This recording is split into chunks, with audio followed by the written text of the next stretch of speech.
home games. That guy with the, I think, inflatable NFL balloon down below. That's Bubba O'Neill from CHCH TV Sports. Rick Zamperin from 900 CHML Radio. Steve Milton from the Hamilton Spectator. I'm Scott Radley, also from the Hamilton Spectator and 900 CHML.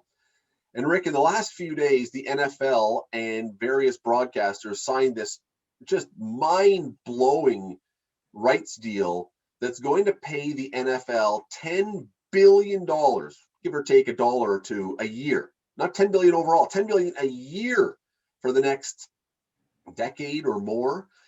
Now, the reason we bring this up now is not just because it's staggering, but it's also a time when we're hearing this CFL-XFL stuff. And one of the discussions is maybe could an alignment get the CFL some attention in the States or something else?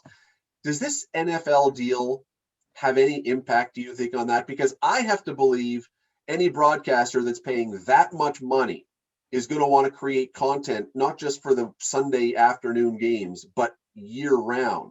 And is that going to chew into any possibility the CFL could gain any traction in the States? It absolutely has to, because the pie is now just a little bit, or at least the slice of the pie that a CFL-XFL association, if you will, has now been sliced substantially into a smaller piece. You still have, 75 different ESPN channels. So even though ESPN is still, in the mix to air NFL games, it still can put them on one of its other channels. No different than, TSN, Sportsnet up here. If they both want to get into the game, CBC wants to jump back in. So, there's dollars out there. But when you have ABC and NBC and Fox and ESPN and NFL Network and Amazon Prime TV all in the game, spending billions, there's not much left for, CFL/XFL. So definitely will have an impact. Steve?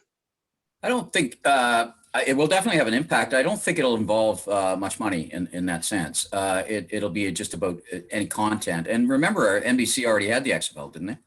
And was it NBC? For the very reason, I think, Scott, in your opening remarks, said, I think that's part of it. I think why you'd want to have the content, of course, is to drive what by then, and let's say it's 2023, 24, 25, 26, everything's going to change markedly, are the ones that actually make you money, which is your products, all of the, and who knows the kinds of things they'll invent before then, and streaming, right? Where that might drive streaming. And I think only part of the NFL broadcasts involve stream. There was a separate streaming one, right? Amazon Prime is going to be doing Thursday nights, and the other ones have the streaming within their rights as well. But I think the XFL, CFL, they would retain their rights for streaming in their own platform types of ways, and that's where they're going to eventually make money. It's where the Ticats are eventually going to make a lot more money than they have made off in radio broadcasts in the past. Eventually, and so I think it'll be very, very helpful. It'll and it's back and forth. The NFL likes the idea too. I don't think they'll say no to it, because this would be a bit like college football for them, because be a lot of players that would make some kind of graduation, they think, over a year or two into the NFL, particularly at the secondary level, like backup quarterback and that kind of thing. Bubs? I think the Amazon deal, I think that's an exclusive for Thursday night football. But yeah. You're talking about, again, this is crazy. The numbers are just nuts. $110 million over 10 years. And the deal is actually double of what the previous deal was.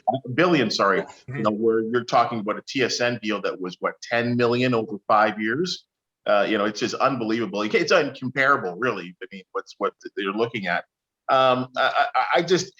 I don't know if it really, but does it really affect the XFL, CFL? Because the contracts that the XFL were on, at least XFL 2.0, they were actually on 3 networks. They were on ABC, ESPN, and CBS. I think at the end of the day, if there is a merger or if they're together or whatever, we've been kind of, everyone in this country has been talking about for the last couple of weeks. Whatever happens, I think in the United States, at least, maybe not so much here, there's a need for football, or there's a want for football, or at least there's a belief there's a want for football. And it's probably because of gambling. It's probably because it's the sport that seems to attract the widest variety of fans out there as well, too. So if is this going to affect the CFL? I can't. I think it helps the CFL if these two, or if they want to jump on board on this big bandwagon. I didn't do the math, but I read a report this week that each game, when you break down the TV deal from the States for the NFL, each game is now costing somebody $40 million. That's what it works out to, which is just, so you're talking about, I mean, it's extraordinary money. And again, I go to my point, which I believe in. If you're paying that much money as a broadcast network, you are going to want a lot of spin-off coverage, spin-off programming, that kind of thing to make your money. So I think you're going to see other programs and magazine shows and, whatever. But to that point, while it certainly could take away from the interest in the CFL-XFL, you may then say, well, look, if we're going to go all football, look at Leaf TV, for example, I think they still show Marley's games. We don't have to just show the Leafs. We can show, if we're going to go football, let's really go football. And I don't think, as Steve said, I don't think it's going to cost them much to get the XFL or the CFL or some combination. Won't cost you may have an extra 10 hours a week of programming then. Yeah, program's a huge part of this. I'm surprised in some ways in that I don't know where where it's going in broadcast TV. Broadcast TV is way, way, way, way down, right? So, and the only thing is, like, I think 41 of the top 50 shows on broadcast TV, over-the-air broadcast TV last year, were NFL games of some sort. Is that right, guys? Does that sound right, Bub? You're the TV guy? 41 out of 50, I think. So this money is less. Yeah, I agree. They got to have content, make sure people like football, but it's about the shoulder programming. What comes before and after those games on the regular network? It's the only way you can prop up anything else on the broadcast networks. And who knows where they're going to be by even halfway through these contracts. Where are they going to be?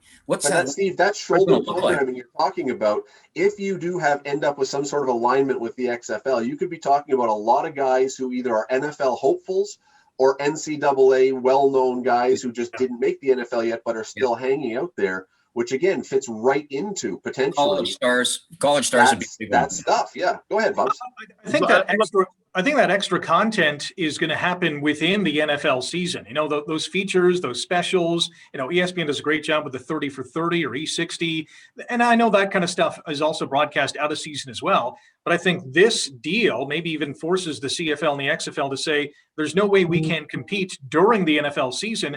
And it might force the CFL, if they're really serious about merger talks, and that is going to go, that's the go forward plan. I think they have to really look at starting their season earlier, whether it's right after the Super Bowl or a couple of weeks after, and then finishing earlier, so there's not the overlap over the NFL. More Saturday games, Friday night games, I think. Yeah, absolutely. Going in that season, and I mean, that's why Friday night football was a success when it was Wendy's, the doubleheader, for so long. Why? Because there was no real competition. The competition anywhere else is in football and sport, particularly at that time of the year, is high school football, which isn't a thing here on TV, right? So it is in the States. It's an in-person thing. You couldn't run the doubleheaders in the CFL in the States on Friday nights because everybody goes down to see the Arlington Heights play or whoever.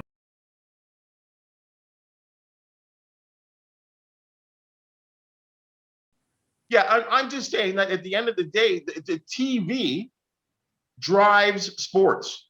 There are no other things going on television right now, which is appointment viewing. At the end of the day, no one runs to the television like we did in the 80s and the 70s and the 60s to watch primetime shows, to watch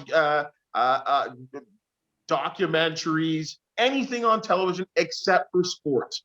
Live content is where it's at, and this is why you have every network in the United States getting involved, and hence the CFL should be making its product attractive to not only TSN but to Sportsnet and CBC as well too. When I was at Sportsnet for that 11 years, we were a regional sports network. You could get into those communities with that product, and I really think this is what you're seeing there with the NFL and what they're doing and attracting their product to everyone because everyone wants to get on board.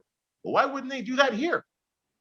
Yep. Yeah, and just to hop on what Bubs was saying, the live element is key, especially with sports, because of the live betting element. You can bet throughout a football game, throughout a hockey game, throughout a baseball game, whether the next pitch is going to be a ball or strike. Anything that you can put money on is available to the betting public, and you can't do that with any other TV program.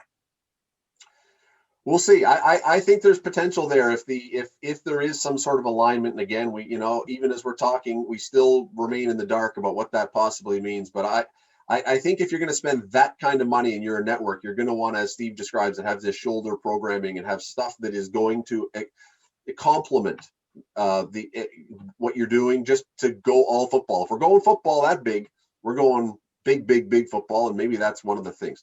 What do you think? Would the NFL's big Scott, deal? can I just throw one thing out here quickly? Yeah. Just real quick.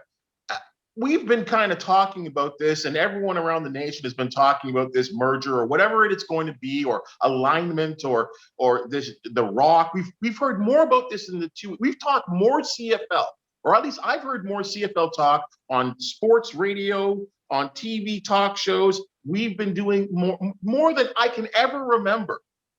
Should we? It's like we've been teased. Does Randy Ambrosie owe us a little bit more on what's going on? I don't think there's a lot going on. Well, I disagree. I believe that there. I believe there is. I believe it's well. Well, they're talking maybe, but they're not in it anywhere. I think this is all part of the marketing plan. Here's It's a little conspiracy. balloon. Talk about this. It's a and conspiracy. Then, But you know what, Rick? If that's true, and you may be right, this may be a brilliant marketing plan, but if it's true, and then at the end of this they say, "Oh, nothing happened," I think they look ridiculous. So it may hurt them in the long run. But something's going to happen. Something is going to happen. Yeah, it will. Yeah. What do you think? Is the NFL's giant new TV deal good news for the CFL/XFL, bad news for the CFL/XFL, whatever that means, or neutral? Nothing. Let us know. Subscribe, comment, hit notifications. We'll talk to you again soon.